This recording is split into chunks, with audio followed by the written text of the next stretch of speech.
Hello guys, this is your friend Naruto. What if Hub 2.0? We are back with a new fanfic. Which is what if semi-dark Naruto got harem with Ino, Anko and Kurenai Part 1. And if you enjoy this fanfic, then please press the like button and subscribe to my channel for more fanfic like this. And now let's start the fanfic. Goggles firmly resting on his forehead, Naruto looked for something to occupy his time. Nearly anything would do at this point, really. He had been tiredly waiting for nearly an hour, and goddammit if he wasn't bored. The 9-year-old blonde pounded his head against the school desk silently as he continued to wait for the arrival of Mizuki-sensei or Aruka-sensei. This is Sufria boring. He grumbled to himself. Next to him, a raven-haired boy silently agreed. Uchiha Sasuke had to admit that the doby next to him had gotten something right for once. I don't need a history lesson, I need to get stronger to beat him. He already graduated by this age. Behind him, Yamanaka Ino and Haruno Sakura glared at the orange-clad boy with an intense killer aura. He actually had the audacity to take the spot right next to their beloved object of infatuation. Naruto was well aware of the blatant killing intent stemming from behind him. It wasn't that hard to pick up. Regardless, even if there was subtle killing intent, he would have been aware, simply because his instincts were now honed to the point where he could sense nearly every immediate hostile intent, no matter how insignificant, aimed towards him. However, Sakura and Ino's intent were more irritated rather than the murderous vibe he got from some of the villagers, so he simply ignored it. The worst he would get would probably be a fist to the head from the two fangirls. But he had experienced worse.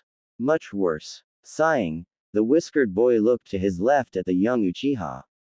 Why is this guy always brooding? He acts as if his clan was killed by his brother or some shit. Despite this thought, Naruto knew that the Uchiha clan was currently thriving and well alive. He also knew that Sasuke was butthurt because he wasn't as good as his older brother. And how did our young protagonist know? Easy. He knew Itachi on a personal level. When they first encountered each other, they understood each other well enough to form a sense of camaraderie. Itachi was well aware of the lone boy's pain, and Naruto saw something within the older Uchiha that set him apart from the rest of his clan. Initially, Naruto felt a bit guilty that he was stealing Sasuke's bond with his brother, but as soon as Naruto found out about the giant dildo up Sasuke's, he shrugged all the guilt off. Naruto thought back to when he first met the older Itachi. Flashback start. Naruto was silent as he stared at the ceiling of the Hokage's office, a whiskered face of intense contemplation in place. This particular day was a day where Naruto's usual exuberance was diminished. He sighed. The blonde knew this was for his best interest, but that didn't mean he had to like it. Still, he would rather be here than out there. Sarutobi Hiruzen observed the blonde and frowned. He wished there was some other way to handle the situation, but this was the best possible solution for his surrogate grandson. He had to keep the young Jinchuriki with him to ensure his safety. After all, if past experiences were anything to go by, the levels of danger were at its peak for the boy at this time of year. What unfortunate luck to be conceived on this day. The Sandaime Hokage gave a weary and annoyed sigh as his duty as the village leader prevented him from actually doing anything more in terms of providing any sense of normalcy for the child's birthday. The only thing that was normal about Naruto's birthday was the present that only he, the Sandaime, would give to him. Jiraiya of course sent him money, but Hiruzen didn't yet explain to Naruto as to who was funding him. He didn't want to let Naruto know about his godfather acting very, well, not godfather-like. How was a village leader supposed to explain to a child that his godfather couldn't be there for him because of said village leader's orders? The spy network provided by Jiraiya was invaluable and was crucial to the village's safety. This year Hiruzen gave the boy a set of practice kunai and shuriken. It was all much duller than the actual versions of the items, but needless to say, Naruto loved it. Naruto suddenly groaned. Gigi, I'm bored. Can we go somewhere? The now 8-year-old boy exclaimed. Hiruzen gave a sad smile. Naruto-kun, You know why I can't let you go out. But I don't know why. All I know is that the people will hurt me on my birthday, but I don't know why they do it. Naruto scowled as he interrupted his grandfather figure. The Sarutobi's smile turned into a frown. Knowing only one thing that could placate the boy, the aged Hokage set aside his paperwork and stood up. Alright, fine, Naruto-kun. We can go out today since it's your birthday. I'll even treat you out to some Ichirakus. Does that sound good? Yada. In an instant Naruto was standing up and enthusiastically pumping his little fist in the air. Hiruzen chuckled. Alright, get your stuff and we can head out as soon as you're ready. Suddenly, Hiruzen's assistant, Mew, could be heard from the now slightly opened door. Hokage-sama, pardon the intrusion but the council wanted to speak to you about some urgent matter. Hiruzen frowned. Tell them I'm busy today. The Sandaime gave a good-natured smile to the blonde. After all, I have an important matter to attend to. Naruto beamed at the Hokage and latched onto the old man's robe. Hiruzen returned this affectionate gesture with several gentle and affectionate head taps. Mew's next words were a bit hesitant. Are you sure, Hokage-sama? The matter is regarding possible intrusion of Orochimaru. Say no more. I'll be there, the Sandaime interrupted rather sternly. At those words, Naruto's heart shattered as the boy's shoulders slumped depressingly. Tears threatened to spill as he bit his lips to keep himself from crying. Failing miserably, the Sandaime knelt down to the boy's eye level. I am so sorry, Naruto-kun. If I could, I would retire right now for you, but the village really needs me. You understand, don't you? Despite feeling slightly betrayed, Naruto nodded glumly. Hiruzen stood up and frowned. If only someone else could. If I'm not mistaken, it looks like Itachi came back. He felt the presence of one of the most prodigal shinobis coming in. Hiruzen then turned to the crying Jinchuriki and knelt once again. Naruto-kun, I promise I'll make it up to you, but in the meantime this will have to do, okay? Naruto looked confused as he looked up to the Sandaime's eyes with slightly blurred vision. Before he could ask, sounds of clothes rustling and movement resounded from behind him. Anbu Captain Kamataichi, Weasel, mission reporting mission number 3041. Status. Success, a sudden monotonous voice said. Ah, Kamataichi-kun, that is good to hear, however, I now have another mission that only you can accomplish. Do you accept? Hiruzen spoke with a smile. Realizing what the old Jiji was doing, Naruto giggled. Ignoring the laugh and presence of the young boy, Itachi straightened up and bowed. Yes, Hokage-sama. He knew it mattered not what kind of mission it was. If it was perilous and he needed to risk his life to complete it, he would do it in a heartbeat for his village. He would be a weapon of Konoha. He would be the Hokage's tool. He would be an instrument whose sole purpose was to do as asked and kill if necessary. You're babysitting Naruto-kun. The Sandaime quickly coughed out. He would be Konoha's most accomplished babysitter. Wait, what? Naruto gave a cheerful wave and snickered. Flashback end. Of course, the knowledge of him and Itachi being friends was a secret to everyone but Naruto, the Hokage and Itachi himself. Well, at least Naruto considered him a friend. An older brother even. Dobi, Sasuke said, pulling Naruto from his thoughts. Tem, retorted the young demon container. Naruto glanced at his raven-haired classmate when he didn't respond. What the hell, why did he even talk to me?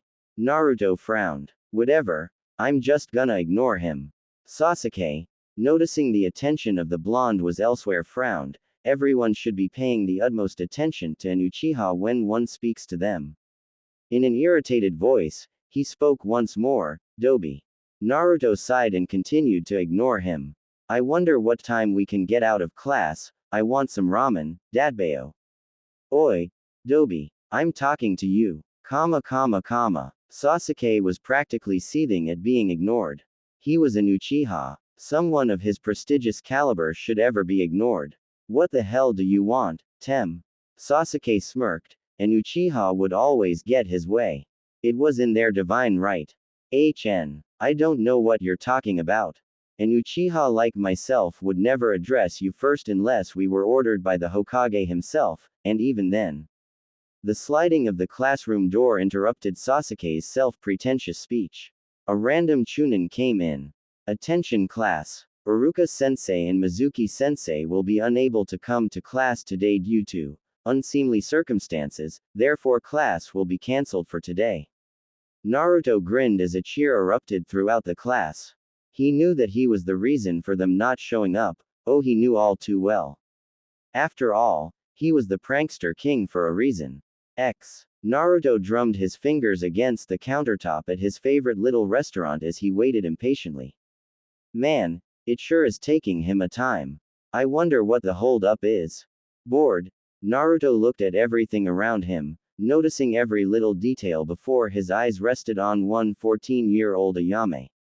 He studied everything about her, her long brown hair underneath her white bandana, her fair skin while she worked, and then looked at her dark brown eyes that were staring directly back at him. Naruto froze, instantly realizing he had been caught gazing at her. Instead of scowling or getting angry, Ayame simply giggled. Don't worry, Naruto-kun, your ramen is almost done. You don't have to stare at me for much longer, she finished with a teasing tone. Naruto turned tomato red as he spluttered out, well, I mean I didn't mean I'm not a pervert. He finally ended up screaming. A man's voice suddenly entered the verbal fray. Are you perving on my daughter Naruto? He yelled in fake anger, but Naruto didn't properly perceive it. Instantly recognizing the voice as Tsuki, Ayame's father, Naruto's visage became horrified. Oi, Tsuki Oji-san, I'm not a pervert. I mean, yeah, she's pretty and stuff, but I'm only 9 years old, Dadbao. Oh, so you do think I'm pretty? Ayame teased with a victorious smirk. For the second time since he entered the ramen stand, his cheeks felt blood rush through them as he tried coming up with an excuse. I didn't meant it like that, Nei-chan. He cried out. Ayame pouted as fake tears brimmed at the edge of her eyes. So I'm ugly then. Tsuki smirked as Naruto pointed a finger at him. Look what you did, Oji-san. Your daughter is crying and it's all you fault. He then turned his attention to the pseudo-crying girl. Ayame Nei-chan, don't cry. You're one of the prettiest girls I know, Dadbao. Ayame's demeanor did a complete 180 as she ran around the counter and engulfed the young blonde in a choking embrace. Ah, Naruto-kun, if only you were a bit older, I would nab you all for myself. C can't be breath. A blue-faced Naruto managed to choke out. Whoops. Sorry Naruto-kun. Ayame giggled as she let go of the sputtering while he breathed in as much air as possible. Tsuki chuckled at the children's antics. Naruto was always brightening the mood around here. The movement of the flaps of the restaurant indicating another customer had entered brought all their attention to the newcomer. In unison, Ayame and Tsuki spoke with smiles on their faces. Welcome to Ichiraku Ramen. Why were you so late, Ni-san? Naruto screamed at the new arrival with a fierce glare. Ayame and Tsuki bopped the young Jinchuriki on the head. Naruto, that's no way to treat a guest of our restaurant. We thought you knew better than that. Before Naruto could defend himself, the customer sat down and patted the young blonde on the head. Itachi held his other free hand up as a gesture to calm their scolding. It's fine. I was a bit late after all, isn't that right Naruto-kun? Naruto pouted with his eyes squinted shut and arms defiantly crossed. Ni-san was supposed to be here when I first got here. Itachi sighed and flicked him on the forehead. Naruto-kun, what did I tell you about calling me that? Ow. Naruto rubbed his forehead soothingly before turning his squinty scowl at the Uchiha. And I can't help it. You're Tem's older brother and you were late. I think it's fair for you to be Ni-san, for one day. Huffed Naruto. Ayame and Tsuki looked at each other before shrugging. We'll let you guys get reacquainted. We need to go finish preparing the ramen. Did you want anything, sir? Ayame asked politely. I'll just take a vegetable ramen, Itachi started off. Screw that. Get him a miso ramen, Ayame ne-chan. Naruto interrupted. He looked at Itachi with a desperate look. Oh come on, Itachi ni, you have to at least try the best stuff for your first time. Naruto begged. Itachi chuckled before he looked at Ayame and nodded in confirmation.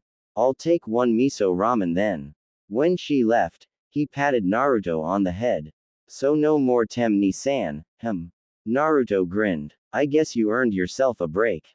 The rest of their lunch went by without incident as Itachi listened to Naruto talk about his day. When the subject approached the topic of the academy, the demon container then turned to Itachi. Hey, how come your little brother is such a bitch-ow? Standing over him was a smiling Ayame, who had evidently slammed a giant ladle on the blonde's head. You were saying something, Naruto-kun. She said almost too sweetly. I was saying, why is your brother such a sweet little angel? Itachi's mouth twitched in amusement as Ayame nodded in approval. Suddenly the sounds of the stand's flaps blowing announced another customer and, without warning, Naruto was pushed off his seat. Don't call me an angel, Dobi. Itachi internally groaned. Of course his actual little brother had to show up. Naruto angrily started to get up in order to retaliate, but Itachi held him back with a gentle grasp on his shoulder. Naruto simply sighed and ignored the younger Uchiha before he turned to the older one. Alright, Itachi ni, Naruto froze as he caught his verbal slip. Oh crap, he winced internally. Of course his freaking slip of tongue had to be in front of Sasuke. Oh Kami, he's gonna freak. Sasuke glared at Naruto. What did you just call him, Dobi? Nothing, Naruto quickly retorted. Sasuke gritted his teeth. If he was about to say what I think he was about to say. Itachi quickly stood in between the two younger occupants of the restaurant.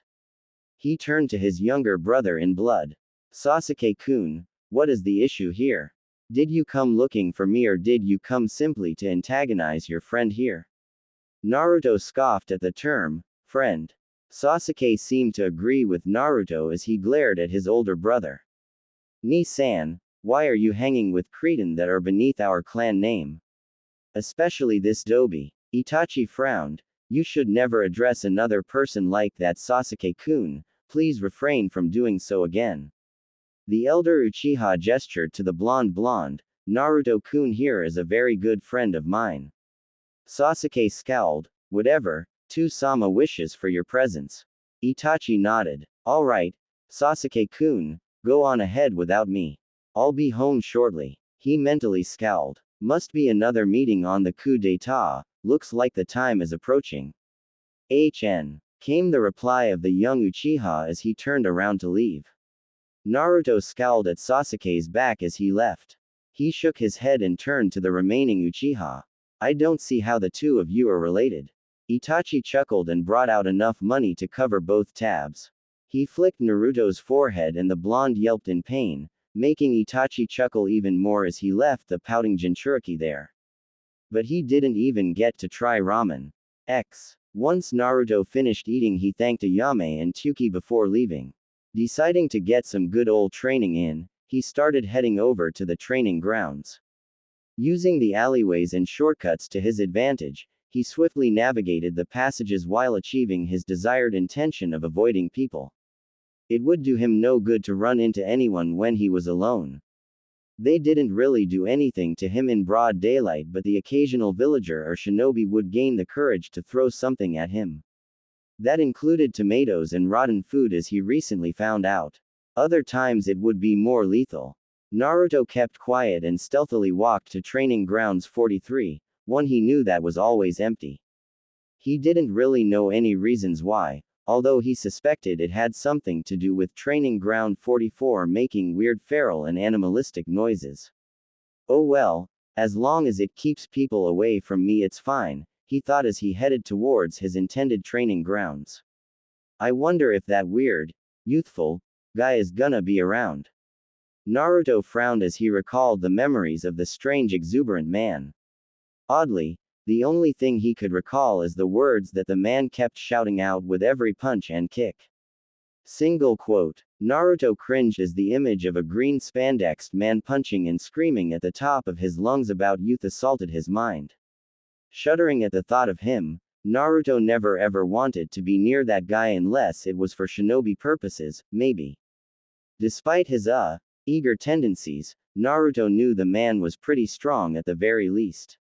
He was working out like a madman without tiring every time Naruto saw or heard him. The caterpillar man would have several boulders attached to him while he did whatever exercise. Whether the exercise be running up walls or impossibly steep cliffs or ravines, the man always did it an extreme way. Either attach multiple huge boulders to weigh him down, or sprint up only on 2 fingers. No weak man would ever do that. Anyway, Naruto decided that since no one else would take the time of the day to teach him, he'd learn on his own. He looked at various shinobi training and tried to copy what they did. Of course, this was all done discreetly, for obvious reasons. And that was how Naruto trained everything, well, everything that wasn't chakra-based. Naruto couldn't do shit with his chakra and it absolutely irritated and puzzled him to no end even though they had just unlocked their tenketsu this year like every other year 4 academy students would. It was sort of a rite of passage he supposed, at least that's what Gigi told him. However, surprisingly, when Naruto unlocked his chakra everyone in a half-mile radius passed out, himself included. The Hokage was there when he woke up and tried to explain everything to everyone about what happened. He said, Naruto-kun has too much chakra and the density of it was blah blah blah. Naruto didn't really pay attention because firstly, unlocking your chakra was painful as hell and he was super exhausted after he regained consciousness, and secondly, when did he pay attention to anything important? Never. That's when. Although he made a mental note to fix that issue soon. Suddenly, a scream broke Naruto's train of thought.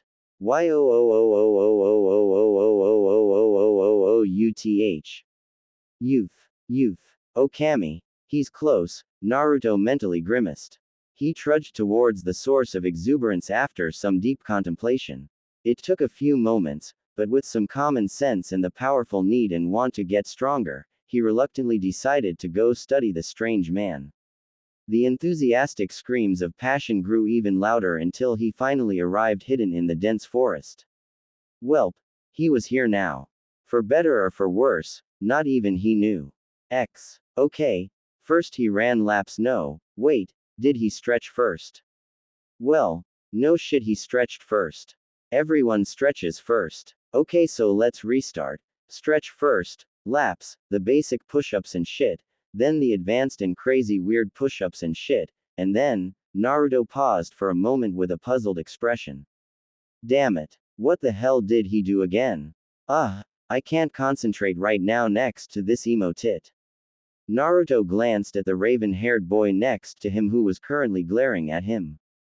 It had been like this ever since that incident at Ichiraku's. As soon as Naruto was in a 200 feet radius of Sasuke, the young Uchiha would find him and try to burn holes into the young blonde's very being. It was pretty uncanny. Actually, it would have been a pretty impressive feat of determination if it wasn't so creepy. Like, seriously, a wall could be separating the two and as soon as Naruto walked around the corner, Sasuke's head would be fully rotated to glare at him while his upper torso was facing a completely different direction. Seriously. What? The question mark exclamation mark. And to make things worse, wherever Naruto sat, Sasuke would sit right freaking next to him. I'm flattered and all, but I don't play for that team so, if you could kindly get away from me, that'd be splendid. Sasuke blushed from embarrassment while the girls glared at the whiskered boy for implying whimithing that would put all of their efforts down the drain. The guys on the other hand loved it. Kiba was practically howling with laughter while Choji chuckled. Shikamaru muttered a quick, troublesome, while having the faintest grin. Shino seemed to be impassive but the shuddering of his chest and shoulders indicated silent laughter. I am not gay, Dobi. Sasuke hissed. Then why the hell do you keep staring at me and keep sitting near me? For the whole week on top of that? Naruto challenged. Stating these facts aloud seemed to have brought a heart-stopping realization to the girls who worshipped the young Uchiha. Many of the young females, including Ino and Sakura, looked at each other with worry and a hint of panic in their eyes.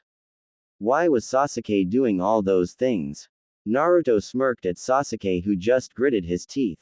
He didn't really want to explain that he was jealous of Naruto's bond with his older brother, along with wanting an explanation on how and why they were closer than Itachi and himself, his actual brother. Naruto continued smirking at the black-haired boy, which seemed to piss him off even more. Oh man, I love moments like these. Naruto was brought out of his thoughts when he heard something whizzing towards him. On instinct honed from all his life, he ducked and saw an eraser fly over his head, hitting the desk behind him. Naruto! Barked Iruka, obviously the person who had thrown the object at him. What was that for, Iruka-sensei? Naruto yelped. Iruka frowned. That was for not paying attention. Naruto looked incredulous. What? Are you serious? Of all people, me. Oh, for Kami's sake, look at the emo bastard next to me. He's been staring at me for the past few days. Not to mention he's been staring out the goddamned window for the past century, and you didn't throw anything at him. Iruka looked thoughtful as he conceded a bit. Well, I suppose. Too bad. Naruto was on a roll now. And look at the two bimbos behind me. All they do is stare at sir. He jerked a thumb towards a still glaring Sasuke, and you don't ever see them getting something thrown at them. Sakura and Ino didn't even hear him as they continued their dream-like stare at the raven-haired boy, apparently having quelled the question of Sasuke's from their minds. Naruto then pointed to a sleeping Shikamaru. And this guy, he's literally slept every class since day one. At this point, everyone was staring at Naruto in awe, including Iruka, with one similar thought on their mind. When did the Dobi notice all these things? Naruto then turned his attention to Kiba, who was now clearly outside the classroom window playing with Akamaru. He's not even in class. Need I say more? Iruka looked outside with confusion on his face. What the hell, when did he get Kiba? Get your back in here. Kiba clicked his tongue in annoyance before he climbed back through the window, albeit begrudgingly. Naruto then glanced at Hinata, contemplating whether or not to expose her for her similar fangirl-like endeavors towards himself. Hinata, who thought she was next on the target list, ducked her head with a furious blush. The blonde Jinchuriki seemed to have changed his mind about calling her out on her weird stalking habit and resumed his rant. And look at Choji, what in the actual? Exclamation mark. Look at him. He has a damn grill in front of him with meat on it, and you're gonna call me out? Choji blatantly ignored everyone as he threw some more meat on the grill. Everyone's sweat dropped at the sight. Iruka looked defeated. Alright, I'm sorry, Naruto, and thank you for bringing this to my attention. Now everyone that was mentioned has detention. This set off a set of reactions, none that Iruka was hoping for. Sakura and Ino squealed at the prospect of spending more time with their precious Sasuke-kun. Shikamaru didn't care since he was just gonna sleep that time away anyway. Choji shrugged. He'd just eat more of the snacks he carried to pass the time. Kiba didn't care much. He had just received Akamaru from his clan and wanted to bond with the little dog as much as possible. Since they were now official partners, detention would be fully and gladly spent with his new bud. Sasuke, however, was a different story. The young prodigy seethed at the blue-eyed blonde boy with evident rage. Dobi, look what you've done. Naruto was about to retort when he felt two separate fists collide with the back of head along with the shout of Sasuke's two #1 fans. Yeah, idiot, look what you've done. They yelled in unison. Ow. Sakura-chan, Ino-chan, that hurt. Naruto whined as he nursed the back of his head. Sakura and Ino huffed as one. That's what you get for getting us all in trouble. Not that we mind, both girls added in a silent afterthought. Whatever, Naruto mumbled. Iruka pouted with comical tears streaming down his face. Man, I don't think it would even matter if you brats had detention or not. It's not like it's gonna change anything. So luckily for you guys, detention is cancelled, but seriously, back in my day. Iruka then went on to rambling on about today's generation needing to discipline themselves until the dismissal bell rang. Without any hesitation, Naruto darted out the room quickly with a scowl on his face. He had had enough of the people in the classroom and the bullshit. Naruto kicked at the ground as he walked along the village. He kept his gaze down and ignored the villagers' open disdain for him, having learned early on to not make eye contact or else he'd incite some form of retaliation from anyone within a 100-yard radius. He quickened his pace to the training ground he was heading to. Civilians weren't allowed on the shinobi's turf, so at least he'd be safe from them over there. Of course, it was natural that he would have had a few run-in with some angry shinobi every once in a while, but the most they did was send him packing from the training grounds with some harsh words. He approached the training ground with a mental sigh of relief. He was finally in the safe zone, somewhere he could kick back and relax. Except he wasn't gonna kick back and relax, he was gonna train. Well, he was gonna try. The reason he could only try and not do was simply because no one had taught him. He couldn't really try and learn on his own because he never had the proper material at his disposal and he couldn't obtain them through stores, with him being the pariah of the village. This meant that as the scorn of the village he was constantly thrown out stores for simply being in there, and the instructors at the academy regularly sneered at him for even approaching them, so that was a no-go. Well, everyone except Iruka-sensei and Mizuki-sensei. But the two aforementioned chunin never had time because they were always grading papers and busy with some other teacher stuff. That's why his training regimen was usually taken from other shinobi he was able to observe on the rare occasion that he wasn't found out by them. Today, Naruto was gonna be following his own regimen and another that he observed from a rather happy fellow.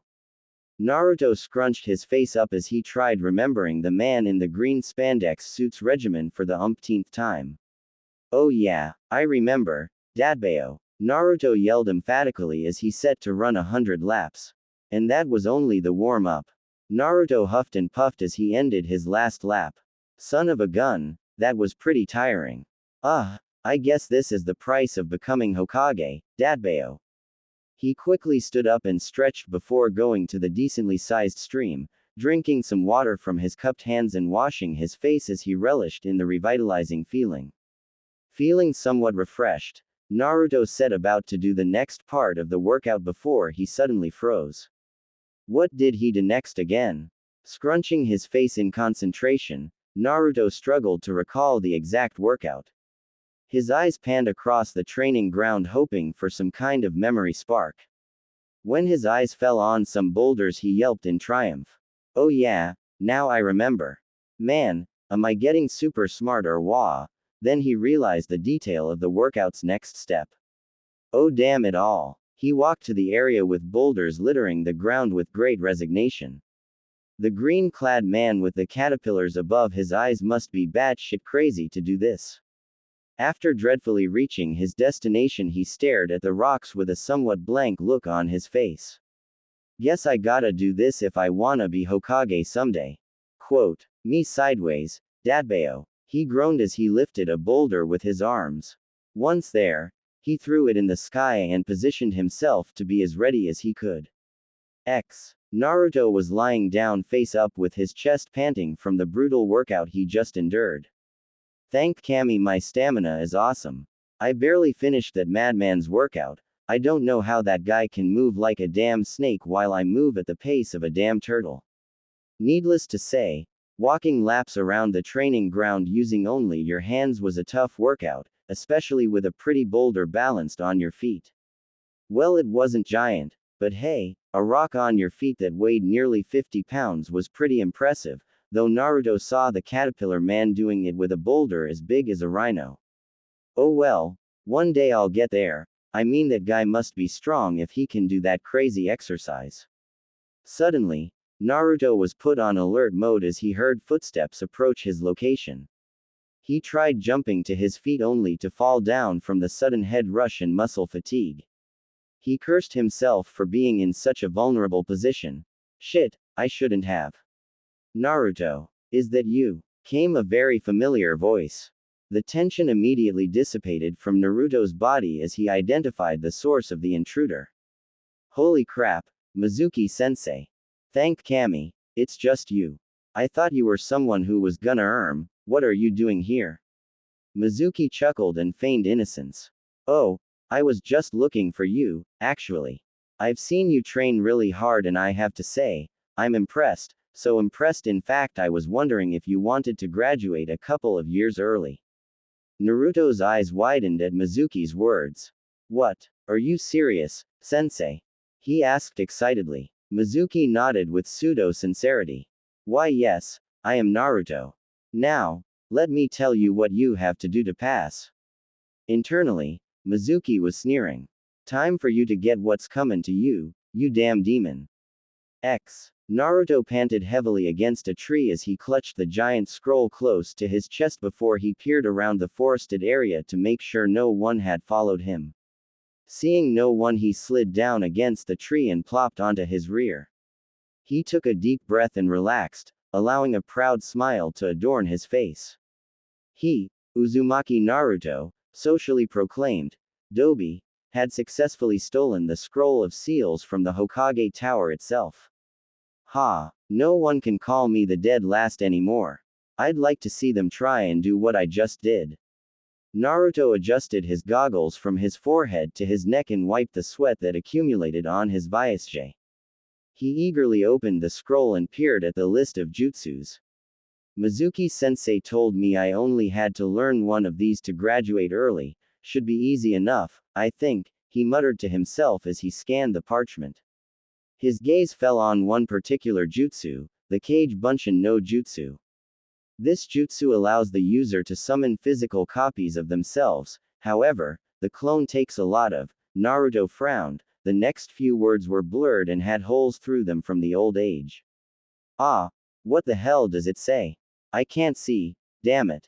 Naruto squinted his eyes in hopes of making out any distinct words on the blurred out characters. Damn, whatever, where was I? However, the user has many benefits from this jutsu. It can perform various jutsu on its own, and on top of this, it can retain. Naruto swore loudly. Bah, fuck this boring horse shit. Nobody has time for all that. I'm just gonna learn it. 1 hour later. Wow, that was actually pretty easy, what the hell? How come this one is so much easier than that damn regular Bunshin? Naruto pondered briefly before shrugging. Oh well, maybe there's another jutsu I can learn while I wait for Mizuki. Naruto, what the hell are you doing? A shout from Iruka interrupted him. When Naruto turned his head toward his sensei, he saw that he stood behind him with a somewhat disappointed face, although the blonde easily ignored the expression. Naruto's visage immediately brightened upon recognizing the voice. He jumped to his feet and turned around. Iruka-sensei. Oh man, I'm so glad you came early. I'm totally pumped to show you the new jutsu. Naruto. That I learned. It was actually really easy. I got it down in nearly half an hour. Naruto continued babbling on. Naruto. Iruka grew a tick mark on his head. But I thought about how. Naruto. What? Naruto stammered out in panicked fear. Iruka took Naruto by the shoulders. Naruto, this is serious. I need to know why you took the scroll. The blonde looked confused. For the test, sensei. Mizuki-sensei told me that if I was able to take the scroll from Gigi's place and learn a jutsu, I'd be able to graduate as an early genin. Immediately piecing the puzzles together, Iruka's expression darkened as understanding emerged on his face. In a small voice, Naruto asked, Iruka-sensei, am I in trouble? The scarred Chunin's gaze softened. No, Naruto, you didn't do anything but listen to what your sensei told you to do. Suddenly, Naruto threw up a frantic finger behind him and screamed. Watch out, Iruka-sense. Too late. Thud. Iruka's eyes widened with momentary surprise before pain took over his mind as his back was penetrated by a Fuma shuriken. The scarred teacher gritted his teeth as he tried to rip the big hunk of metal from his flesh. Well, what do we have here? came an incredibly condescending tone. Immediately, Iruka turned around, albeit painfully, and confronted the source of the voice. Mizuki, the injured Chunin snarled. What the hell do you think you're doing, you giant? Question mark exclamation mark quote. Naruto screamed while pointing an accusing finger at the light-haired Chunin. Seeing the blonde Jinchuriki, Mizuki sneered with obvious disdain. Shut up, you fool. You honestly thought you of all people would have been given an earlier chance than someone like Uchiha Sasuke, the actual genius of the class? A confused Naruto asked in a somewhat subdued voice, but you said, realization dawned in Naruto's eyes as he puzzled the pieces together. He used me. Anger bubbled up in Naruto's chest. You piece of shit. I'm gonna kill you, he screamed. Instead of taking offense, Mizuki simply laughed deliriously. Ha, you, kill me. And how in the world is the dead last demon of his class going to accomplish that? Before Naruto could respond, Iruka growled. Don't call him that, you traitor. You have no right to say anything. He turned to Naruto and said, I need you to run and get some backup for me, alright? Naruto nodded dumbly and took off scroll tucked to his chest with both arms. Iruka then turned his glare to his childhood friend. Mizuki, how could you? Why would you stoop so low? Why the fuck are you protecting that demon? Mizuki sneered. Did you forget that it also killed your parents? Join me, and together we can kill the demon and erase his existence from. Iruka was already shaking his head. No, you're wrong. He's not a demon, he's Naruto Uzumaki. Iruka snarled as he wrenched the implanted piece of metal from his back. He then threw the Fuma Shuriken back at the pale-haired Chunin. Mizuki jumped onto a tree and latched onto it with chakra. He smirked haughtily. Face it, Iruka, you were never a match for me to begin with, and on top of that, you're injured, it's over. Iruka clenched his hands and gritted his teeth. Even he knew it was mostly true. But I still have to try. With that thought, he brought a kunai out and took a defensive stance. He had to try and buy Naruto as much time as he could. Naruto paused halfway through his run and slapped himself for his stupidity. What the hell was he doing? He has the Kage Bunshin for Kami's sake. He quickly formed the seal he had recently become acquainted with, and 3 clones were formed. Go directly to Hokage Gigi and tell him about the situation. The original Naruto ordered. It felt a little weird talking to his clones, but he'd have to get used to it. When the clones nodded in affirmation, the original Naruto turned back the way he came from with a look of determination. I won't let anything happen to Iruka-sensei. No, no, no, no, no, no. Naruto frantically thought as he looked at the lifeless form in front of him. How could this have happened? It wasn't supposed to happen this way. Damn it. Naruto cursed as tears ran down his face. He fell to his knees and pounded at the ground in depressing frustration and sobbed hysterically until he heard a sneering voice. What's wrong, demon boy? Does it feel bad to see your loved ones die at the hand of the demon?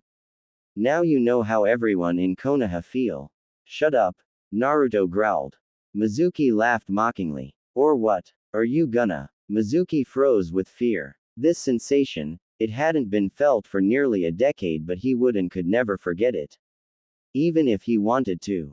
The pale-haired Chunin broke out in cold sweat at the presence of the ferocious pressure exuding from the blonde boy in front of him. One thought dominated his mind. The Kyuubi no Kitsune. A man with half his face covered in bandage wrapping approached the tower accompanied by 2 others. Shimura Danzo, previously a candidate for the Hokage position and ex-teammate of the current Hokage in office, was now an elder for Konohagakure. With his 2 fellow elders and former teammates alongside him, he headed to the office of one Sarutobi Hiruzen. Koharu and Homura, the 2 that accompanied him, had a stern look on their wrinkly faces.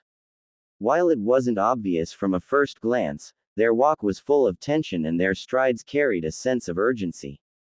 Today was the last day to take action. Upon reaching the office door, the 3 elders ignored the protesting secretary and barged in.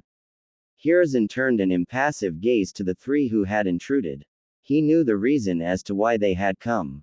Their motives had been a pressing thought in his mind for the past few weeks. Ever since the elders and he had caught wind of dissension amongst a particular Dujutsu-wielding clan, they engaged in a heavy discussion on how their next course of action should be taken. Being the peace-loving senile he was, the Sandaime wanted to handle the situation diplomatically, hoping somehow that words would be able to diffuse the issue. However, Danzo and the other elders came today and demanded justice, no matter how brutal the method was. Hiruzen, the time is near and you promised us an answer. We must not waste time any longer. Their traitorous Actio. From the corner of his eyes, he saw a mop of blonde hair shrouded in a transparent red cloak in the all-seeing crystal ball. The elders yelped in surprise when their ex-teammate ran out the door, completely ignoring them. Sarutobi Hiruzen, Sandaime Hokage of Konohagakure, had witnessed many dark moments in his life. He had seen families torn apart, the deaths of loved ones, comrades and fellow shinobi, and was of the few that saw the unfortunate brutality of all three great shinobi wars. But none could prepare him for the scene before him. In front of him lied the savagely torn remains of the traitorous Chunin Mizuki. Not a single shred of skin was left intact. Tissues, muscles and shattered bones were all strewn apart on the forest ground.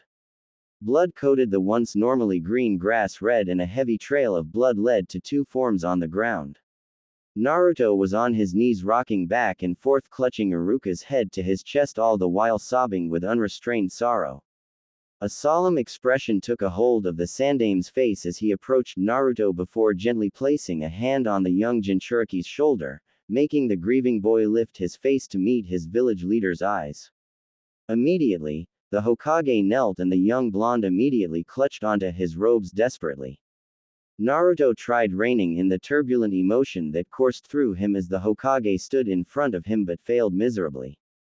He dreadfully dabbed at his face with his blood-coated sleeve, trying to halt the liquid that manifested from his eyes. I'm sorry, Gigi, I don't know what he kept calling me a demon. He killed Iruka-sensei, it was just so hectic. 1 meter moment ICR read and the end next, Mizuki is dead. Hiruzen interrupted the young boy's babbling. Naruto-kun, all of this was out of your control. You aren't at fault for anything, do you understand? He said sternly yet gently. Naruto shook his head despairingly. I should have said no, he asked me to do this. Hiruzen made to interrupt the young boy again, but the blonde continued in a whisper. Why, Gigi, what did I do to deserve this? What did I do to deserve everyone's hate? He looked up to the Sandaime's face and gazed with teary eyes. I'm tired of not knowing, Gigi. I got Iruka-sensei killed because I was stupid and weak. The Sandaime took his shoulders and spoke in a firm yet warm voice. Naruto-kun, believe me when I say this was not your fault. As to your request, we'll discuss that later. Now sleep, my child, you don't need to worry.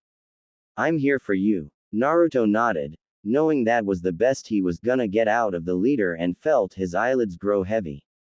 One last thought rang through his mind before he entered the blissful void of sleep. I'll fix myself to be the best, Iruka-sensei, that's a promise of a lifetime. Naruto sat in the chair in front of the Hokage's desk and swung his feet in a bored childlike fashion. Hey, when does he or she get here? I wanna start training, Dadbeo. Sarutobi Hiruzen pinched the bridge of his nose in obvious agitation. It had been a whole 2 weeks since the Mizuki incident, and he had kept Naruto with him in case of a mental breakdown, making sure that he'd be there for his surrogate grandson. Yet it seemed as if he didn't need to worry because the boy was nearly back to normal. Hiruzen observed Naruto's every action from the beginning, and all of the signs pointed to the theory that Naruto didn't remember killing Mizuki in his chaotic frenzy. However, that wasn't why the Hokage was a bit irritated. The problem was that Naruto was now obsessed with training for Kami knows why, and the little blonde wouldn't stop bugging the old man about it. Hiruzen simply shook his head. Naruto-kun, there was no guarantee that the person we were talking about would show up today, and besides, you know that the person is busy. How about you go home for today and come back tomorrow? Naruto's shoulders slumped at the thought of waiting another day. He plopped onto his 2 feet and replied in a grumpy tone. Fine. He thought on what he should do.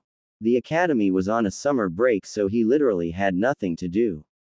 He could always pull some pranks, but he didn't feel like it due to all the recent events.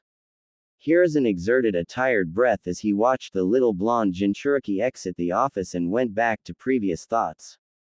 The problem that was rising from a particular clan did not bode well for him or Konoha, and he was sure the elders were going to come back sooner or later.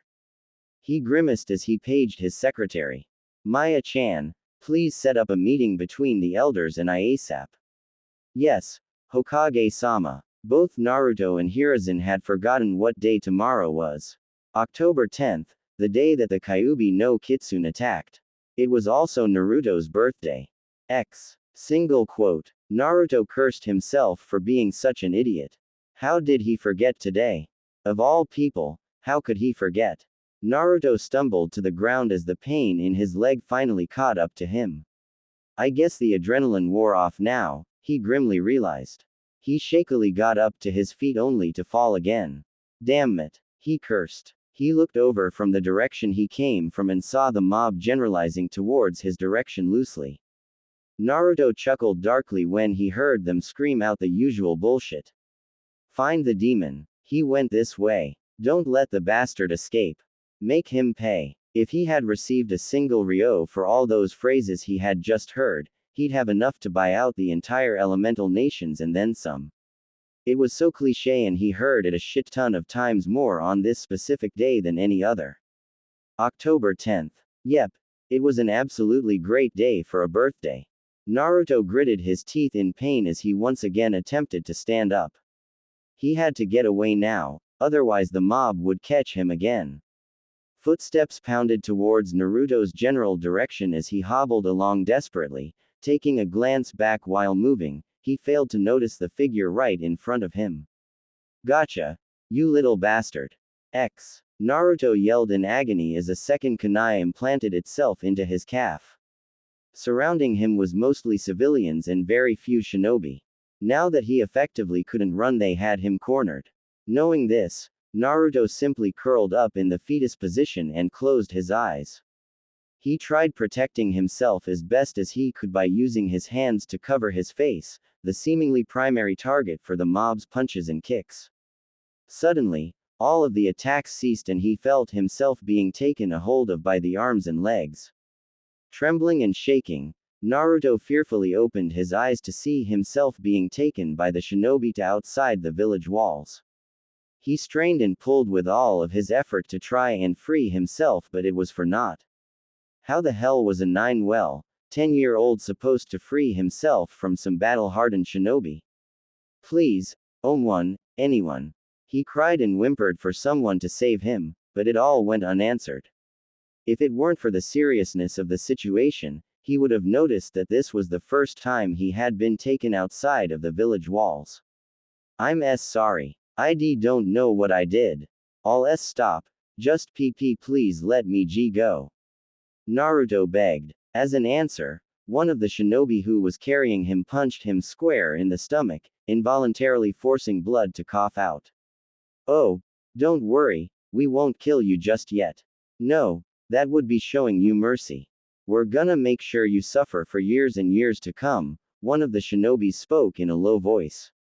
The group of 5 shinobi then reached the forestry that surrounded the village and quickly entered the somewhat dense foliage. Without warning, Naruto was thrown and pinned against a very large oak tree. The unmistakable sound of metal piercing skin resounded in the air, followed by a loud scream of pain that broke with sobbing. The shinobi stepped back and admired their grotesque work. Before them, the boy they believed to be the actual Kyuubi no Kitsune was crucified to the tree. Kunai implanted at his wrists and ankles prevented movement and caused Naruto continued crying helplessly while desperately apologizing for crimes he didn't commit. A shinobi with an eye patch over his left eye stepped forward. Seeing how the other shinobi made a path for him, Naruto assumed he was the leader and looked at him with tears streaming down in torrents. Speaking in a light tone that didn't fit the situation, the man spoke with a wide smile. 9 years ago I lost part of my life. Nearly everything was taken from me, my family, my friends, my wife and even my children. His demeanor took a 180 as he slapped Naruto in the face without warning, causing the blonde to cry out in pain. In a low and angry voice, the one-eyed man said, and as if that wasn't bad enough, you just had to take my eye. Upon saying this, he lifted his eye patch and revealed a rotting eye socket. Naruto felt his stomach content rising to his throat as he quickly averted his eyes downward. In the end, Naruto willed the stomach content down through sheer willpower. Please, I won't say anything if you let me go, Naruto whispered, face still stinging from the man's sudden blow to him earlier. He would have begged, but he was quickly losing energy. He was only hoping his words would placate the man. Instead of answering his question, the man drew a kunai and twirled it around his finger. Gazing at the weapon as it glinted against the moonlight, he spoke slowly. You know, it really sucks only having one eye. He directed his attention to Naruto and looked the young blonde in the eyes with a dangerous look. Do you know where my eye is? He asked as he tilted his head with a maniacal smile on his face. Naruto shook his head slowly in fear, not trusting the words he'd let out. He didn't want to risk his answer angering the obviously deranged man. Oh, now that's a real bummer. The man frowned and looked crestfallen. His shoulders slumped and the kunai he was twirling around fell to a standstill as he looked down in a defeated manner. For a few seconds Naruto almost believed that he had somehow calmed the crazy man from any extreme actions. Almost. The man abruptly stood tall with a cheery smile on his face. Well, you know how that saying goes, an eye for an eye.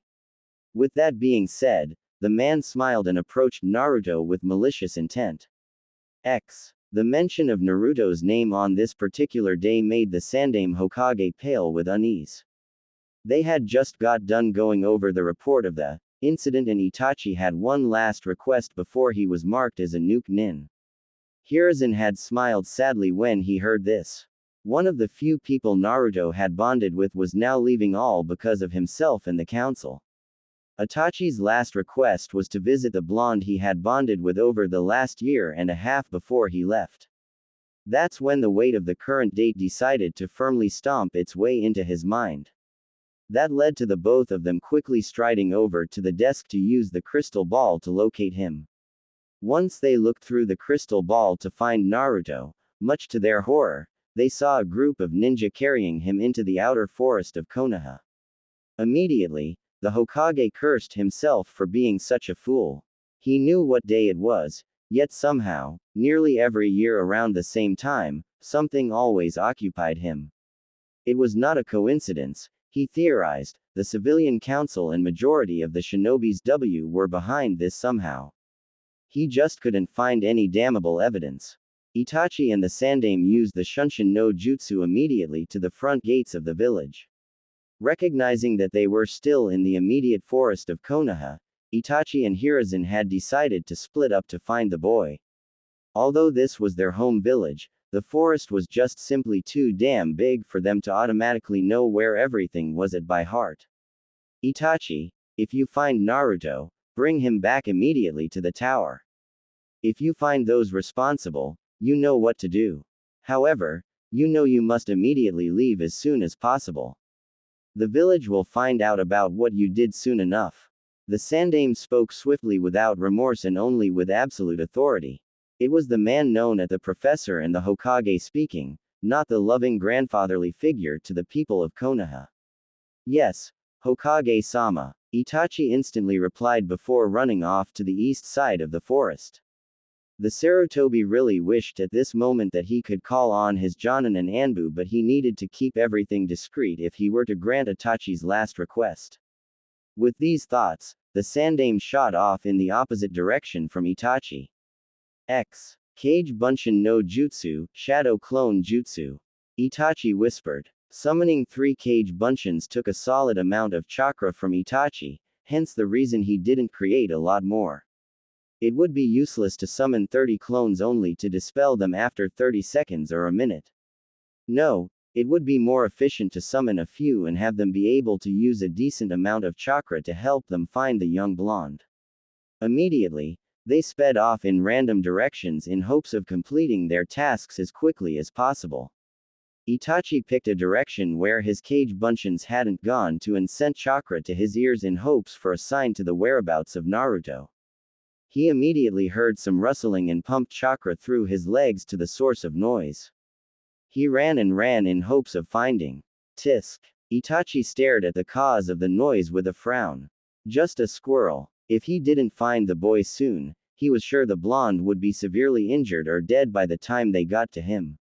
Itachi checked his reserves and seeing that he had about 2/3 of it left, he summoned another set of 3 cage buncheons and sent them off in random directions. He was getting desperate in finding the boy. He didn't know why, but the blonde provided the companionship and feelings of a real little brother. Sasuke was more of a wannabe rival from the Hyuga clan that only saw him as a motivational piece, and that was it. Every other shinobi held him in a rare reverence that stemmed from him being a young and accomplished shinobi that happened to be an Uchiha. But Naruto was different. Naruto treated him normally and didn't see him as a genius but as simply Itachi. It was foolish for him to have developed a familial bond with the boy because he knew one day he had to eventually sever the bond. He knew this when he told the Hokage about the uprising in the Uchiha clan, but the little kid was a sphere of energy that had a gravitational pull about him once you got to know him. Itachi sighed. Not to quote the Nara clan, but it was quite troublesome. Again picking a different path from those of his clones, he quickly ran and pumped chakra through his legs once again. He ran up a tree and started taking the high route.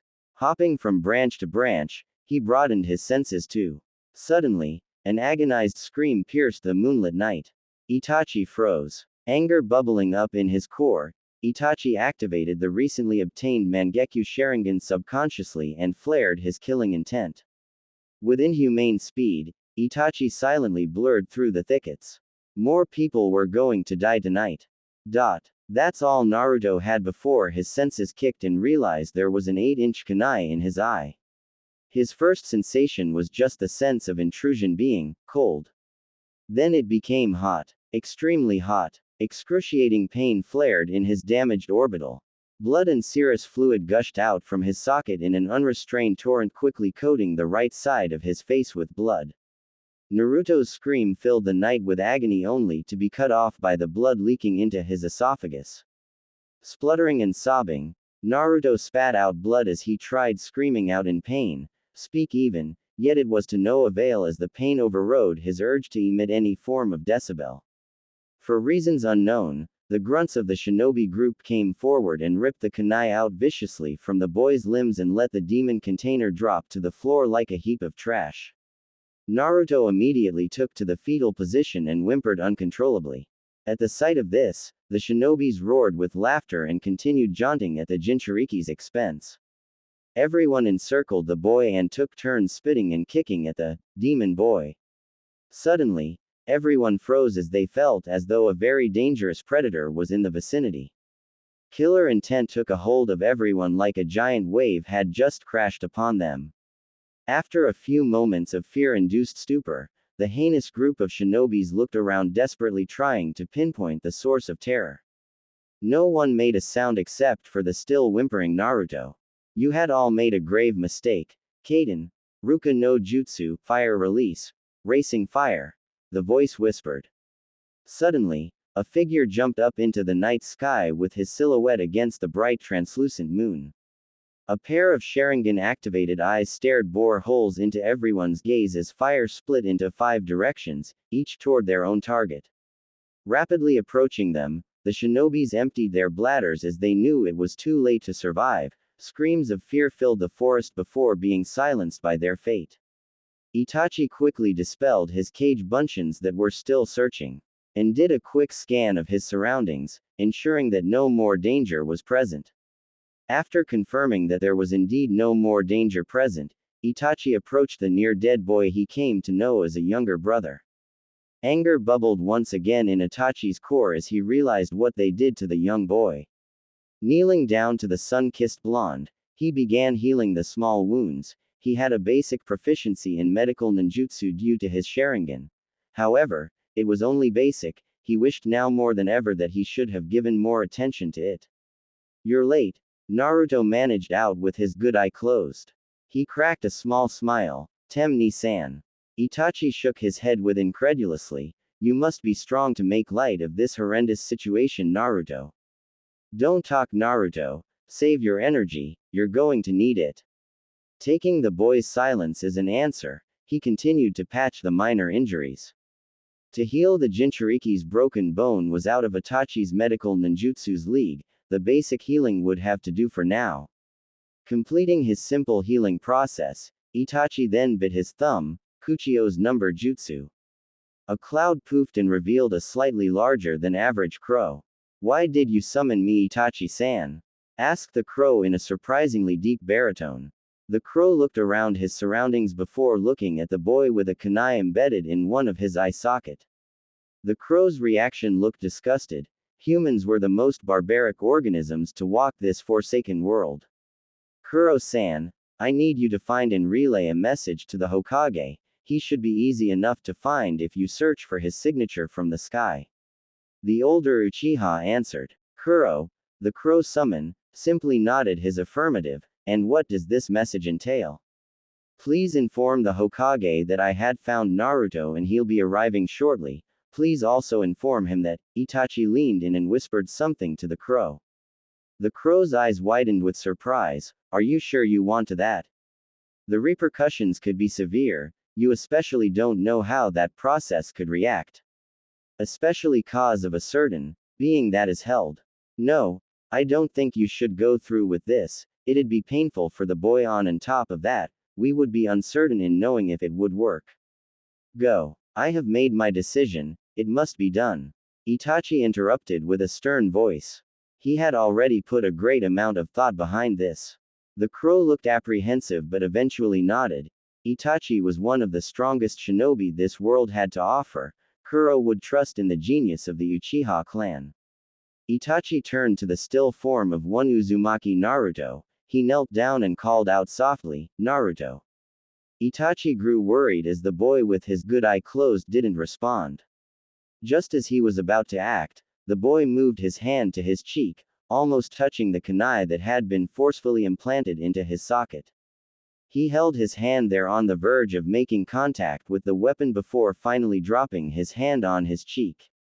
"It hurts," Naruto whispered hoarsely, voice trembling full of pain. "I know, Otudo, I know. But I need you to be brave for me, okay? Can you do that for me?" At Naruto's weak nod, Itachi continued, "The kunai ruptured everything in your eye. If I were to take it out, you will be blind in that one eye." "I figured as much," Naruto said quietly with tight lips. "However, if you choose to do so, I can replace it, but the process itself would hold an untold amount of pi. No, I won't take your eye just so I can see Itachi ni. I'd rather go blind than hurt someone I love." Naruto spoke loudly with ferocity. "Screw that, he wasn't no sissy bitch." Itachi gave an amused smile. Not that Naruto could see, always thinking about others. Naruto-kun, sometimes it's good to be selfish. Naruto managed a small pained smile. "Hell yeah, I'm always thinking about others. Heroes always think about others and they get all the ladies dadbao." He chuckled weakly. "Just kidding. Brooders like the Tem always get M, which is complete bullshit by the way."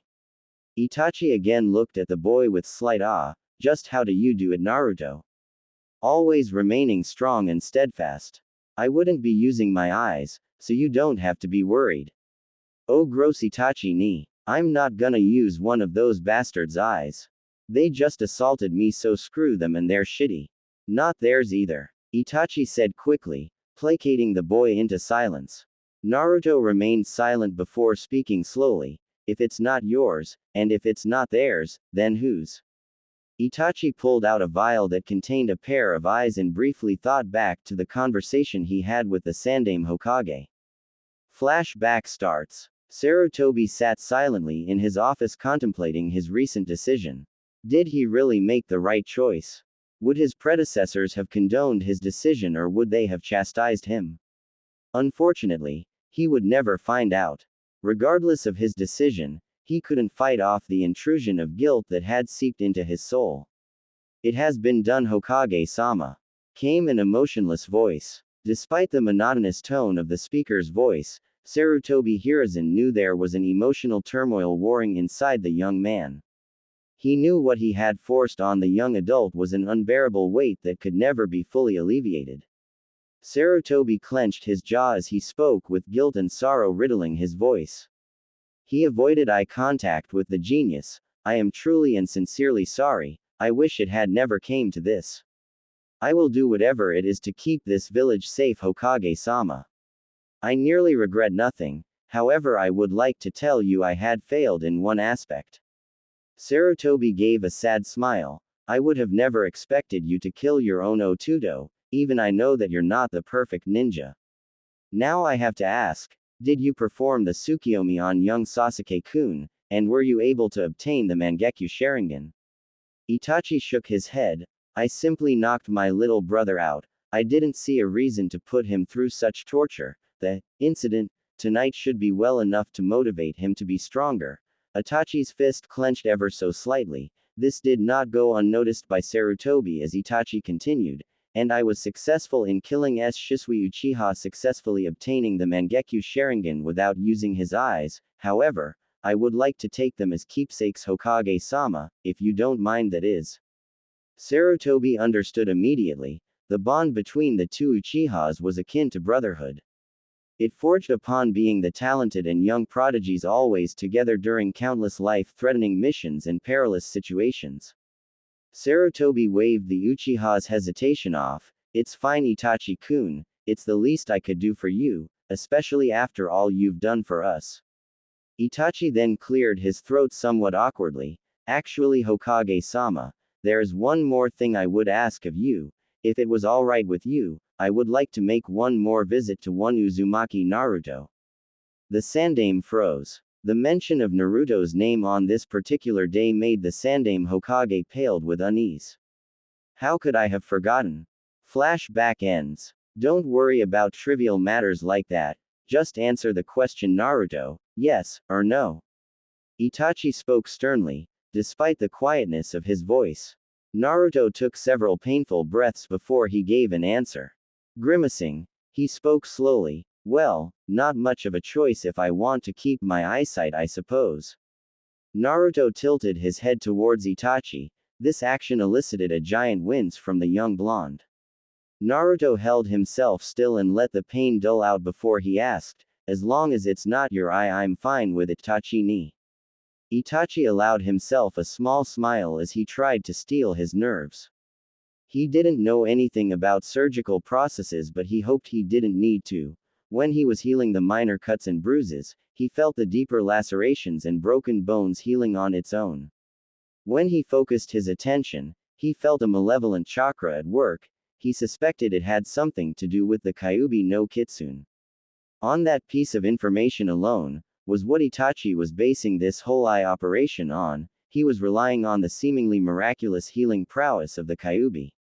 In the small amount of time since the situation made itself known, he put an impressive amount of thought into his next course of action. In the precious moments he had to think, he ended up deciding that the risk would be worth it. Even if the procedure failed, it would still result with the loss of an eye. And if it succeeded, then Naruto would come out stronger than ever, hopefully to the point where nothing even remotely similar to this situation would ever occur. So if that was the reward from all this, Itachi would have to risk it. This would be the last time he'd ever be able to watch out for Naruto for a long, very long, time. He just hoped it would pay off.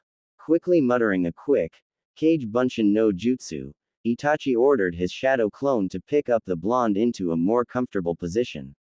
As soon as that was done, Itachi set the vial that contained Shisui's eyes onto the ground next to the Jinchuriki lying flat on his back.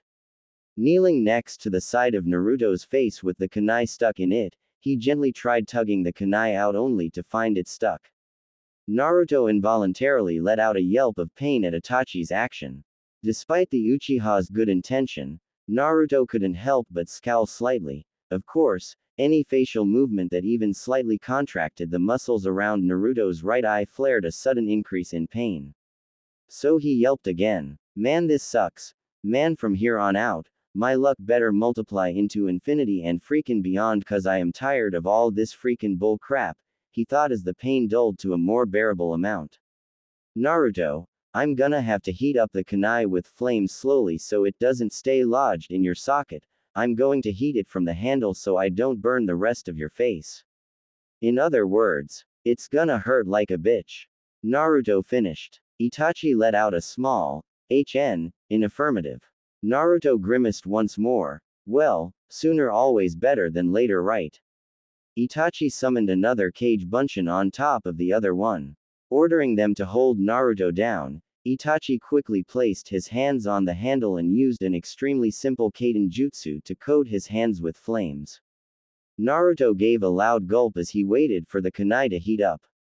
He didn't have to wait long as he felt the metal starting to heat up to the point of it being similar to lukewarm. Naruto's pace of breath quickened from the anxiety of waiting. Despite the brave face he put on, this whole thing was actually quite freaking scary. Naruto didn't know why he expected the pain to be sudden, but he did. Every time he experienced pain, the suffering was always delivered swiftly. Should be the same for this time, right? Kami, was he wrong? The first sign of his error was the fact he was becoming extremely uncomfortable, well, as uncomfortable as you could get with a kunai already embedded into your socket. Naruto gritted his teeth as he felt a small degree of burn. Can you pull it out now? A short tug that led to more pain answered him. It's not hot enough yet, and I can't go any faster or I might cauterize the flesh around the wound. That would effectively seal this kunai as a permanent fixture to your face. I'm sorry, but bear with me, Otudo. Itachi murmured. Naruto let out a strained noise indicating pain was building up. He clenched his jaws and grinded his teeth furiously. His fingers penetrated the ground as he exerted pressure, hoping somehow that grasping at something tightly would dull the ever-increasing pain. He thrashed against the shadow clone's restraining grip on him to no avail. He cried out desperate pleas for Itachi to stop, to end the suffering. In response, Itachi continued whispering encouragements that fell to deaf ears. Right as the pain reached the apex of Naruto's tolerance, the pain immediately died down to a small ache, eliciting a somewhat relieved gasp from the Jinchuriki. Aye, is it out? He whispered as he opened his one good eye to see Itachi smile and nodding. Naruto shut his one eye tightly and bared his teeth as the open air felt hit his gaping socket. It felt like a brick ton of salt against an open wound. He took in a deep shuddering breath as he adjusted to the strange emptiness and pain of his eye socket. Now this is the hard part, right? Itachi hesitated a bit before answering. Pursing his lips, he spoke unsurely. Naruto, I really don't know what is gonna happen, but I believe you should and can expect pain, and lots of it. I'm going on a whim here as to this final step. Do you still want to continue? One sapphire eye stared at Itachi dully. I don't know. I am scared. I don't think I can handle this, Naruto finally whispered out as tears escaped his eye freely. Naruto didn't know why he had to be so weak. It should have never turned out this way, if only he had been. You are strong, came the quiet yet stern voice of the only Uchiha present. Naruto shook his head. No, I was never strong. I couldn't even protect Iruka-sensei, and I can't even protect myself. Itachi lifted his hand briefly and flicked the whiskered boy on the forehead. Don't be a baka, Otudo. You are more strong than you'll ever know, trust me. Hearing those words brought a strange effect in Naruto. He still felt all the negative emotions, but the words of his older brother instilled a new sense of security in him. If the genius amongst genius saw something in him, perhaps he himself can one day see it. Thank you, Ni-san, Naruto whispered. He looked up towards the night sky and continued, I think I'm ready. Itachi patted the boy's head before giving a grim nod. Let us begin. Naruto had thought he had known pain to an intimate level. Well, sally that notion sideways and tossed it in the trash. 'Cause what he felt at this moment. That was pain. He tried screaming, but he found his throat parched and was barely able to whimper. He tried thrashing against the cage buncheons that were restraining him. He tugged and kicked, but it was to no avail as he felt his world explode with pain. Yet underneath all that pain, he felt something incredibly difficult to describe. He felt something different. As vague as that was, it was the truth. Yet if he had to describe the strange sensation, he would have to say evil. However, thank Kami, the feeling Naruto had felt lasted for a few seconds, seeing as to how he passed out from the pain. Again, thank Kami. Where am I? Why does my head feel like it's been hit with a Fuma shuriken?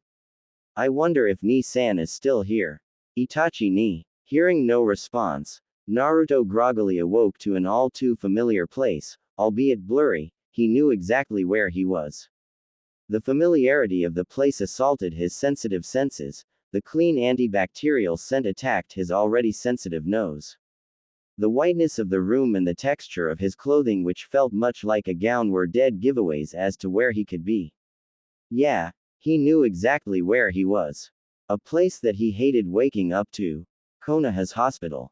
That or he was at some crazy OCD freak's house with an extreme hospital fetish. Naruto groaned as he tried moving. His body felt like complete crap. Everything hurt and he was sore as hell. What the hell caused this? Last thing he remembered was. The memories hit him like a tidal wave. Naruto closed his eye and took a deep breath. He opened his eye, just realized that his vision was supplied only from the left side. From his other optical perspective, he simply saw pitch black. I guess it didn't work. Naruto spoke softly to no one in particular. With great difficulty, Naruto sat up straight with a severe wince and groaned, shit. That hurt like a motherfuck. Now Naruto-kun, do I need to wash your mouth out with soap? Came a somewhat amused voice. Naruto looked up to see the one and only Sandaime Hokage standing in the doorway. Although he spoke with an amused tone, his visage was dead serious. Averting his gaze, Naruto murmured dejectedly, "Hey Gigi. How are you feeling, Naruto-kun?" Like shit. The Sandaime let out a mirthless chuckle as he approached the bed Naruto was sleeping on. Rolling a wheeled chair closer so he could sit and converse more easily. This talk wouldn't be easy, the Sandaime sighed. I guess that's a given after what had happened last night. The Sandaime rubbed his chin in a thoughtful manner. Where's Nisa?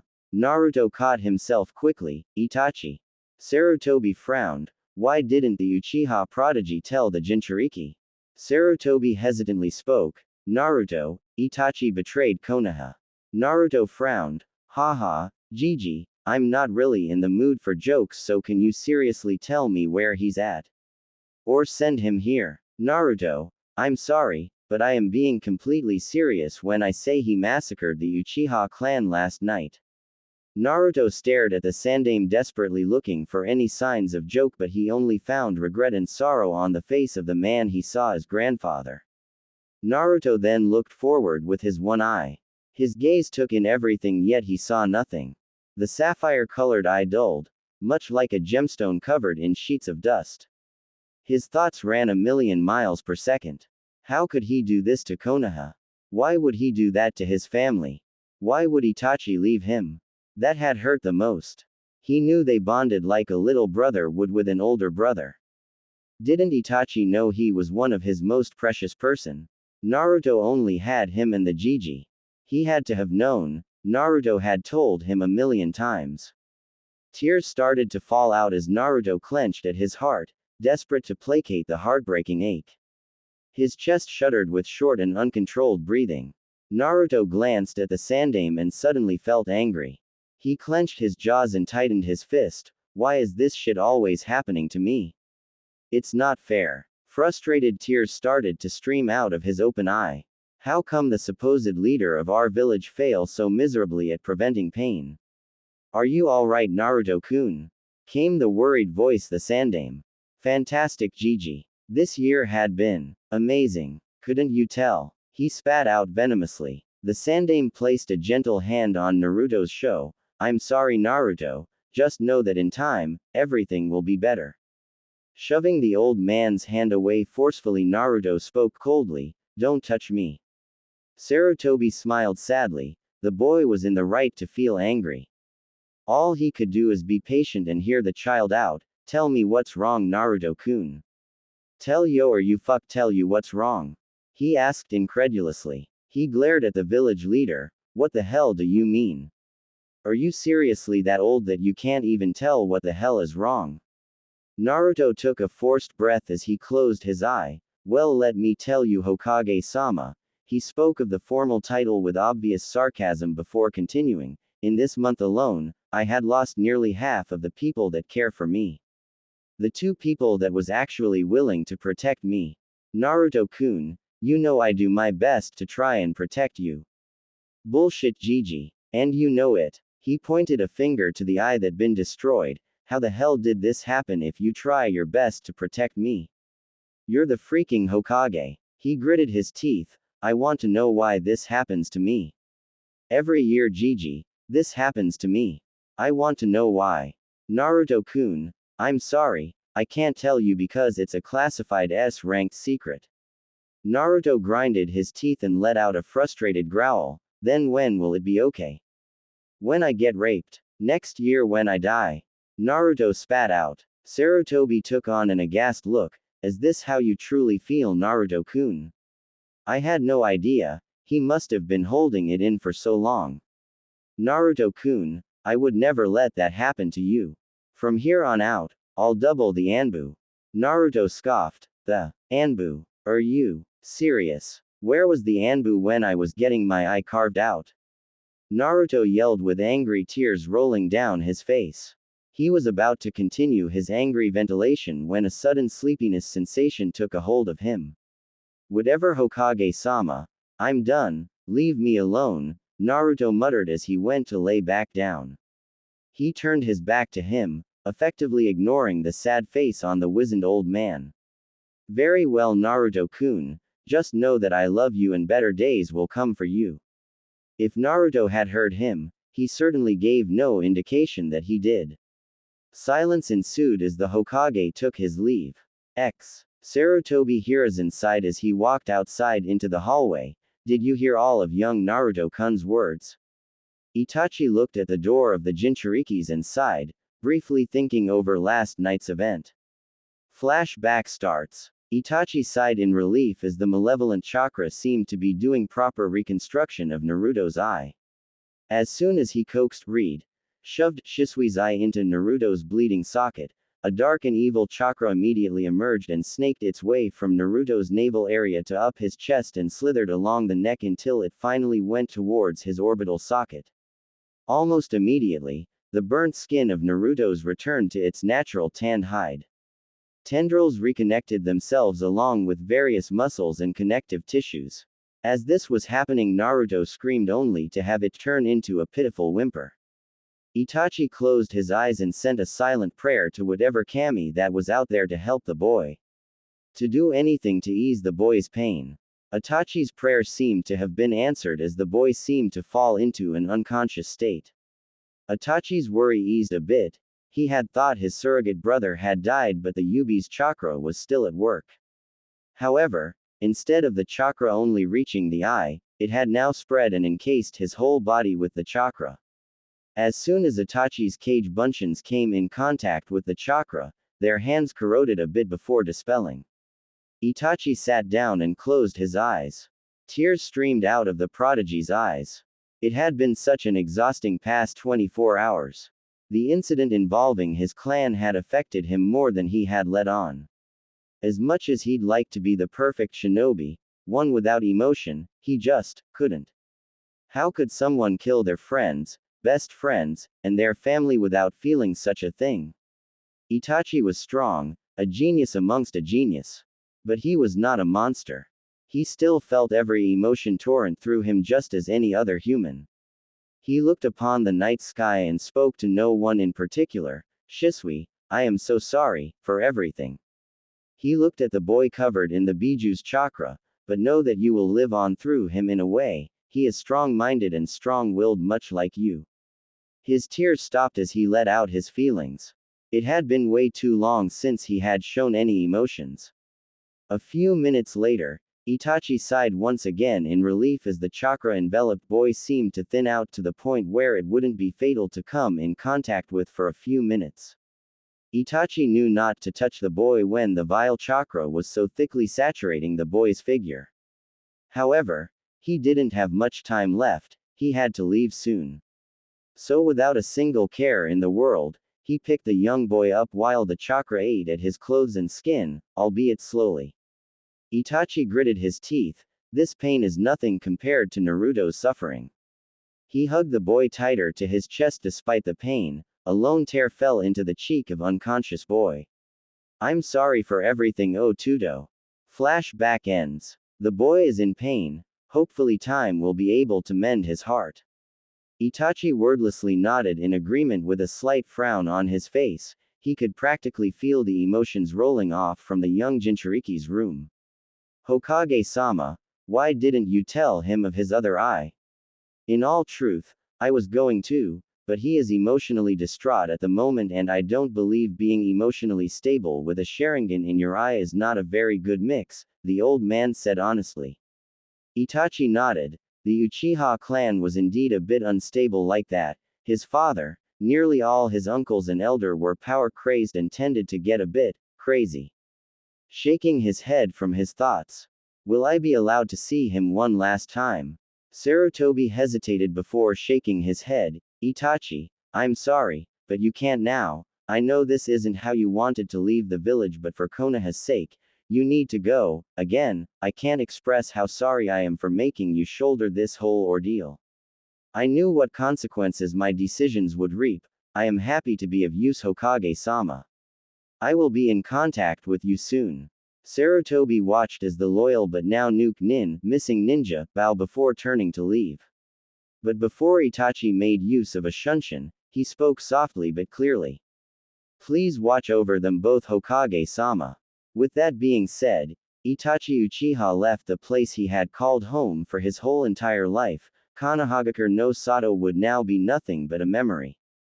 Naruto felt himself being reeled from his dream into the real world. Eventually, after his little rant with the Hokage, he had fallen asleep. Lying down and closing your eyes for an extended period of time would eventually do that to you, he supposed.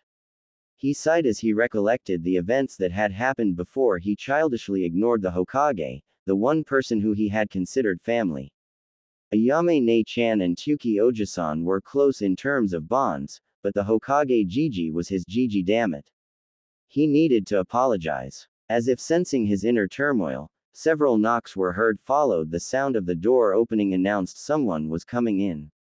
Naruto glanced up with his one good eye and saw the telltale sign of the village leader's robe. Despite his thoughts of making amends with the old man, he childishly pouted and turned his head away immaturely. Hey, before anyone judges, he is a child and he most definitely is immature. And besides, it's tough to forgive someone. The Sandaime, seeing that Naruto seemed to have lost most of his previous night's hostility, smiled. How are you feeling, Naruto-kun? Better, came an impassive voice. Ma, Naruto-kun, for much longer are you gonna keep this angry facade up? What? How can you ask me something like that, especially? Naruto began ranting. The Sandaime spoke quickly. Ahem, you have your other eye, but you're an idiot. When I went through the most out of anyone, wait, what? Sarutobi simply chuckled before answering. I believe you heard correctly. Are you high out of your mind, old man? Sarutobi Hiruzen sweat dropped. Naruto, I am very much serious and very much sobered. You have two functional eyes. Two functional eyes would mean I can see out of both sides, Jiji, Naruto blatantly pointed out. Yes, I am well aware of that, but. Listen, Jiji, I forgive you, but only on the condition that you stop taking drugs. I don't really know what brought you to the point that you needed to start taking drugs, but ow. Naruto felt two hands grab him and lift him with surprising ease. Hey, I'm still sore and my head still hurts.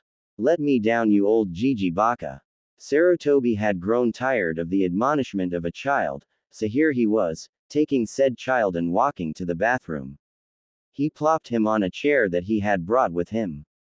The blonde Jinchuriki crossed his arms and huffed as he glared at the Hokage of Konoha. What kind of up drugs are you taking to make you do all this weird shit, Gigi? Shaking his head in exasperation, Sarutobi Hiruzen simply pointed at the mirror. The reason you couldn't see out of your other eye is because of that. Naruto scoffed as he turned to look in the mirror. What the hell are you talking about? Oh. Naruto blinked. Oh, that was the problem. Are you kidding me? Naruto groaned. I am such a complete moronic idiot. Sarutobi nodded in agreement. Indeed you are. Naruto sighed as he stared in the mirror. He couldn't believe that this misled him to believe that he didn't have a proper set of eyes. Of course he would see pitch black if there was a shit ton of bandage wrappings around his eye. It was so tightly wrapped around his head it was probably the cause of his damn near migraine. He began unwrapping the gauze. As he continued unwinding the bandage wrapping from his head, he began fumbling with the bandage wrap due to increased excitement with a hint of anxiousness. It was getting too much for him. Will he have some crazy colored eyes? He continued pondering what kind of eye color it could be. Hopefully it was anything but black. He didn't want to look anything like Sasuke Tem. Oh, maybe it'd be a vibrant green like Sakura. Oh. Or maybe even gold. Yeah, gold would be cool. He had just unfinished wrapping the bandage and leaned forward with anticipation to scrutinize every little detail of change. Except, there was no change. Staring back at him was the exact eye that should have been completely decimated from existence. Right. Thinking back, he couldn't really remember what became of his eye that night. It was sort of tough with, well, you know. Anyways, back to reality, where nothing was different. He cocked his face to the side and blinked furiously. Gigi. Is this my eye? It looks exactly the same.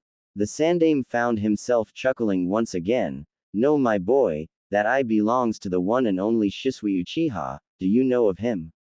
Yeah, Itachi mentioned him tons of time, something about them being rivals and brother in arms. Indeed they were. Shisui along with Itachi were renowned Sharingan users. They were among the best in the Uchiha clan if not the top two. Nearly every Uchiha who had unlocked their Dujutsu seemed to have some passive ability unlocked unique to them. Sarutobi looked at Naruto's right eye thoughtfully. I wonder if he will possess the Sharingan. Whoa. Wait a second. So Itachi actually killed the whole clan off. At the Gigi's nod, Naruto yelled, so why the hell did he give me this eye? Perhaps he saw something in you. We may never know. Nay, Gigi. Does this mean I have the Sharingan? He started off excitedly, but ended up slightly frowning. It certainly doesn't feel like it, and from the looks of it, it feels like my other one. The Sandaime stared at the boy intently. I honestly don't know, Naruto. Your body adapted to it well enough. Someone did a remarkable job of patching you up. I suppose we'll just have to wait and see. Naruto looked at the mirror intently. What the hell were you thinking, Nisan? Due to the whole incident that involved a certain traitorous Uchiha and his clan, Sarutobi Hiruzen cancelled the academy classes for a whole month. A whole month. What the hell am I supposed to do now? Naruto thought, a tad bit annoyed at the fact that he had nothing to do. He was currently walking in a henge of a nondescript civilian. I guess I can go train. I wonder if the caterpillar guy is out there. He was near the Inuzuka compound when he heard a whimper. Naruto stopped for a brief second contemplating whether or not it was worth the trouble to actually sat his curiosity before walking on. He didn't want to really deal with anything. He found that his curiosity often led him to more trouble than any good. Another whimper. Fuck. He groaned as his body moved on its own will toward the pained whimpering. He continued walking around until he reached an area of alleyways. Occasionally pausing and preening his ears when he entered the maze of alleyways, he took on a satisfied expression when he heard he was getting closer by the second. Dropping his henge in a plume of smoke, he quickened his pace to a run when he heard a pained bark and several threatening growls. When he rounded a corner, he saw a puppy that was the size of a large adult fist. Surrounding the small dog were several larger dogs baring their teeth at the obviously injured puppy. The puppy itself had a black fur coat with hints of orange around his body's underside and paws. Naruto clenched his fists. If there was one thing he hated, it was bullies. Subconsciously letting out killer intent, Naruto picked up a lead pipe lying on the floor and roared. However, the lead pipe was not needed as the dogs cowered at the unintentionally leaked ki. Naruto stared after the dogs that were bullying the pup for several seconds before returning his attention to said pup. Naruto tentatively held a hand out to the nearly all-black puppy only to see it bare its tiny canines at him. Naruto frowned. It was obvious that the puppy wasn't used to any form of help. Naruto's frown became even more pronounced when he noticed how malnourished the pup looked. Wow, this puppy reminds me of, well, me. Naruto sadly thought. Naruto brought out a piece of jerky that he had been saving for himself as a treat and offered it to the young pup while crouching, ever slowly trying to approach the small dog. As he drew closer with the piece of meat, the dog growled and snapped at the drawing hand. Naruto stopped in his tracks and sat. The dog needed some treatment, but without trust, Naruto couldn't get near him. So he'd wait, patiently. Even if patience wasn't his strong suit. And wait he did. A staring contest ensued between both occupants of the alleyway. For what seemed like a century, the two continued staring until the pup finally gave up.